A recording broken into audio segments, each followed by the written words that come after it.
Olá, alunas e alunos, bem-vindos a mais uma aula de História.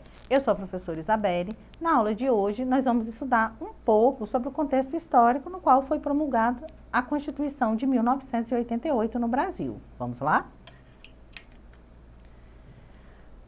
A instalação da ditadura militar no Brasil aconteceu em 1964, quando militares aplicaram um golpe que destituiu do poder o até então presidente democraticamente eleito, João Goulart, mais conhecido como Jango. Nesse momento, a população foi manipulada a acreditar que Jango, como era conhecido, estava se aliando às forças comunistas. Tal crença se reforçava pelas buscas do político em aumentar os direitos dos cidadãos e principalmente, dos menos favorecidos economicamente.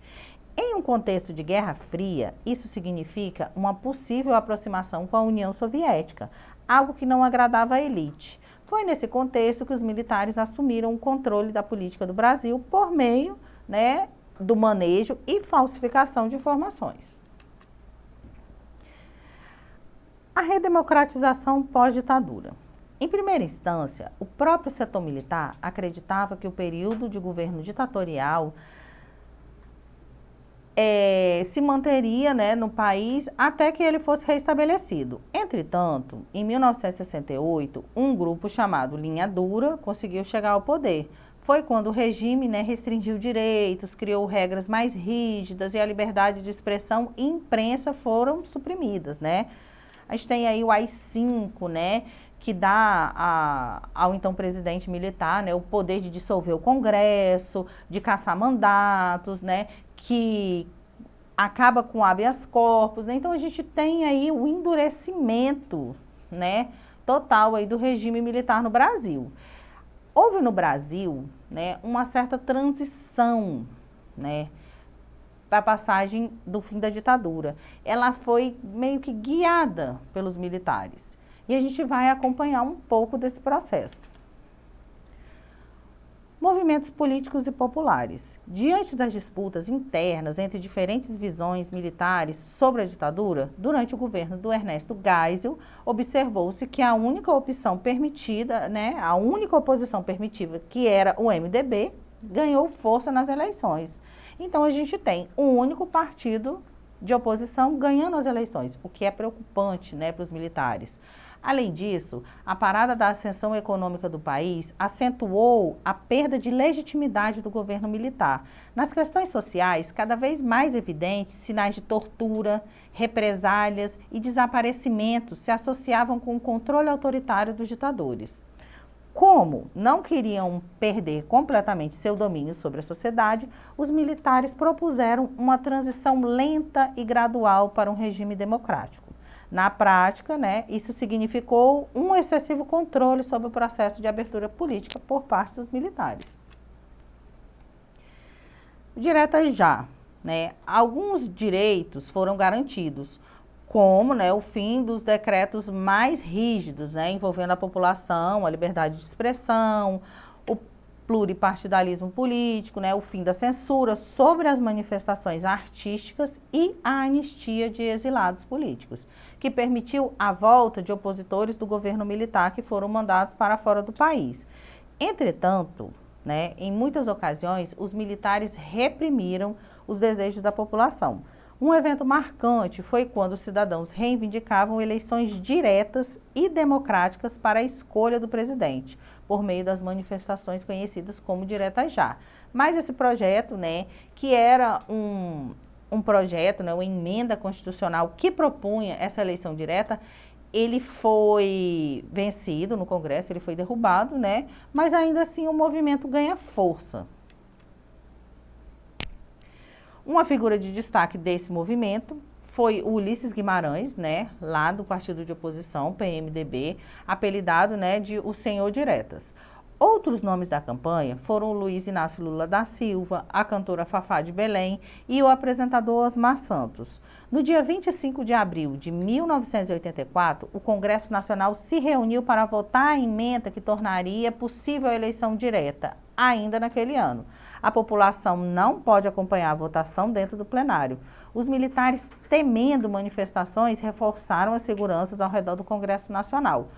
tanques, metralhadoras, e muitos homens sinalizavam que aquela proposta não era bem-vinda. Para que a emenda fosse aprovada, né, eram necessários 2/3 dos votos. A expectativa era grande. Foram 298 votos a favor e 65 contra e 3 abstenções. Outros 112 deputados não compareceram, provavelmente com medo da represália, né? Para ser aprovado, essa proposta precisaria de 320 votos. E com o fim desse sonho, né, restava ainda a eleição indireta, né, quando 2 civis disputavam o cargo. Um deles era o Paulo Maluf, do PDS, e Tancredo Neves, do PMDB, né?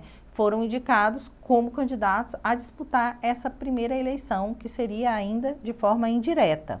Com o apoio das mesmas lideranças lá do Movimento Direta Já, o Tancredo Neves vence a disputa. Os brasileiros puderam participar não puderam, né, participar da elaboração. Eles poderiam ser apresentados propostas assinadas por pelo menos 30 mil pessoas. Os movimentos sociais, como o movimento negro, o movimento indígena, o movimento feminista, operário, entre outros, participaram intensamente das discussões, exercendo uma cidadania e reivindicando direitos. Então começa a ser desenhada aí a Constituição de 1988. A forma e regime de governo, república federativa e presidencialista, previa-se para 1993 a realização de um plebiscito para escolher entre o presidencialismo e o parlamentarismo. As eleições estabelecidas, eleições diretas para presidente, governadores e prefeitos. O mandato presidencial foi reduzido para 4 anos, né? Diferente aí do período ditatorial. Observe aí a foto, né, do deputado, o então deputado Ulisses Guimarães, né, ao centro, que preside aí a Assembleia Constituinte, aonde acontecem as discussões acerca da elaboração, né, das pautas que iriam compor a nossa Carta Magna. O voto, né, aos analfabetos, né, eles poderiam votar, diferente das outras constituições, onde era vedado o voto aos analfabetos. Ele seria obrigatório para maiores de 18 anos e menores de 70 anos. Facultativo, né, para pessoas maiores de 70 anos, né, e para jovens de 16 ou 17 anos. É importante ressaltar que, embora eles pudessem votar, os analfabetos têm o voto facultativo, ou seja, eles podem escolher se votam ou não. As liberdades civis, né? A Constituição garantiu a liberdade de expressão, a iniciativa popular para a proposição de novas leis e proibiu de vez a censura no Brasil. Em relação às mulheres, né, direito à igualdade de gênero em todas as relações sociais e familiares, proibição da demissão de gestantes, proibição de diferenças salariais, né, de cargos ou de admissão em razão do gênero, ou seja, né, a pessoa não poderia ganhar menos ou ocupar um cargo inferior simplesmente porque era mulher. Outras conquistas alcançadas na nossa Constituição são a liberdade de religião e de manifestação política, né? A criminalização da tortura e do racismo. Ou seja, hoje o Brasil é uma república federativa onde o Estado é laico, né? Todo brasileiro tem o direito de escolher a sua própria religião, o seu próprio credo, né? Não existe essa repressão em relação à realização de qualquer tipo de culto, né? Toda pessoa, toda religião é livre para realizar, inclusive, cultos públicos. A nossa Constituição, ela foi apelidada de Constituição Cidadã, né? Foi promulgada em 5 de outubro de 1988. Ela é assim chamada por representar os direitos dos mais variados grupos da sociedade.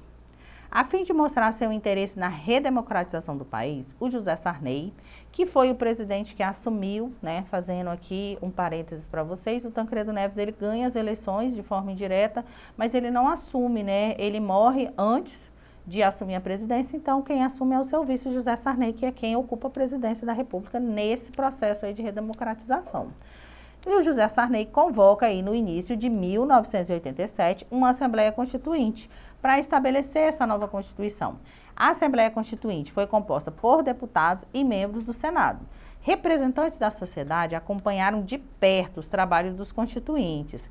O fim da ditadura ainda era recente, por isso, um dos principais objetivos da Constituição era estabelecer democracia no Brasil. Isso era de primordial importância. Depois de 20 meses de trabalhos, discussões, no dia 5 de outubro foi promulgada a Constituição do Brasil, a mesma que está em vigor, né, atualmente, que, como eu disse, é conhecida como a Constituição Cidadã. Ela devolve aos brasileiros, né, vários direitos, né, que foram ali outorgados, né, que eles foram censurados, né, foram limitados, né, nossos direitos civis durante o regime militar brasileiro. Em relação às constituições anteriores, a Constituição de 88 representa um avanço, né? Ela tendo como garantias e deveres eleições diretas para os cargos executivos, legislativos e, né, o sistema presidencialista, a possibilidade de criação de comissões parlamentares de inquéritos, que são as famosas CPIs, né? A igualdade de direitos para cidadãos, né? Liberdade para trabalhar, se expressar, pensamento, religião, saúde, educação. Direitos trabalhistas foram reafirmados, né, como a jornada de trabalho de 44 horas, né, semanais, o FGTS, entre outros, que foram direitos aí adquiridos lá, né, com o governo do Getúlio Vargas. Então, vamos exercitar um pouco do que nós aprendemos na aula de hoje.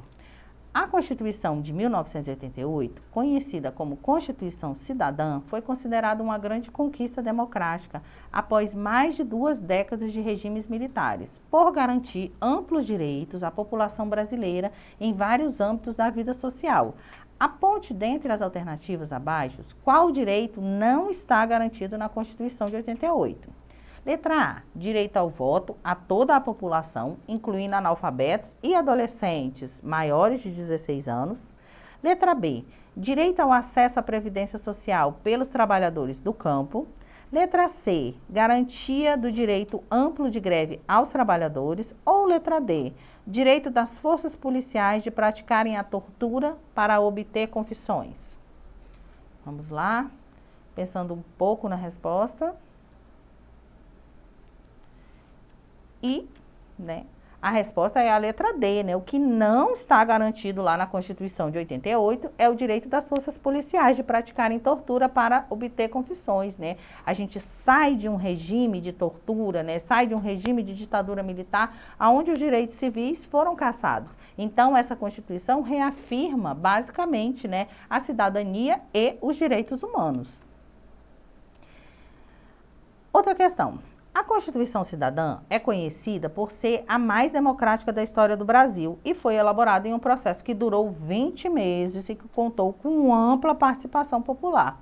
A promulgação dessa Constituição aconteceu durante o governo de qual presidente? Letra A, João Figueiredo. Letra B, Tancredo Neves. Letra C, José Sarney. Ou letra D, Fernando Collor.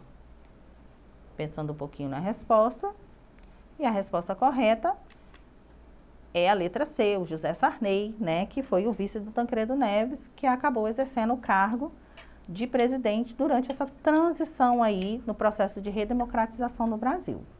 Então, alunas e alunos, por hoje é só. Para ter acesso a esse e demais conteúdos, acesse a plataforma Eduque. Até a próxima aula. Tchau, tchau!